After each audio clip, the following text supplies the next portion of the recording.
যদি খেতে হয় মধু আর নাকি শিখতে হবে জাদু, তেমনি একটি জাদুর তোড়া আমরা ইতিমধ্যে তৈরি করেছি। আমাদের হাতে দেখতে পাচ্ছেন। হ্যালো ফ্রেন্ডস, দেশে কিংবা প্রবাসে, গ্রামে কিংবা শহরে, সকল ফ্রেন্ড ফলোয়ার সকলকে জানাচ্ছি সেই মধু সংগ্রহ করার চাকের মধুর ভালোবাসা। সম্মানিত ভিউয়ার্স, ইতিমধ্যে আপনারা উপভোগ করছেন আমাদের পেজের ফুটেজে আমরা একটি পুরনো রাজার বাড়ি থেকে মধু সংগ্রহ করছি। এটি দেখতে পাচ্ছেন যে একটা জাদুর মন্ত্র শক্তি বর্ধিত একটি তোড়া, সেই তোড়া ইতিমধ্যে আগুন দিয়ে দিলাম। এবার একে একে ধোঁয়া হচ্ছে, আর এই ধোঁয়াটি দিয়ে দিচ্ছি আমরা মৌমাছির চাকের নিচের দিকে। নিচ থেকে আজকে মধু সংগ্রহ করে খাবো। সম্পূর্ণ ভিডিওটি কন্টিনিউ করবেন, আর ভালো লাগলে অবশ্যই লাইক করবেন, ভিডিওটি শেয়ার করে অন্যের মাঝে ছড়িয়ে দিবেন। কোনো মন্ত্র শক্তি লাগবে না, এইভাবেই আপনারা কিন্তু মধু সংগ্রহ করতে পারবেন। এটা হলো মন্ত্র শক্তি লাগে না। এই যে ইতিমধ্যে দেখতে পাচ্ছেন আমরা মধুর পরিবর্তে পেয়ে গেছি জাদু। মনে করেছিলাম এটা হচ্ছে সেই পাহাড়ি ছোট মৌমাছির মধু।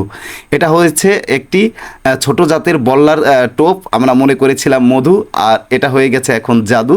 তবে এভাবেই কিন্তু ছোট ছোট মৌমাছিরা চাক বাঁধে, আর সেই মধুগুলো কিন্তু খুবই মিষ্টি হয়। আমরা ইতিমধ্যে ভিডিওতে ডস খেয়েছি, কেননা আজকে আমরা মনে করেছিলাম যে আমরা মধু পাবো, মধুর জায়গায় আমরা জাদু পেয়ে গেছি। কে কোথা থেকে ভিডিওটি দেখছেন অবশ্যই কমেন্টস করে জানাবেন, আর এরকম নিত্য নতুন ভিডিও পেতে অবশ্যই ফলো দিয়ে সঙ্গেই থাকুন।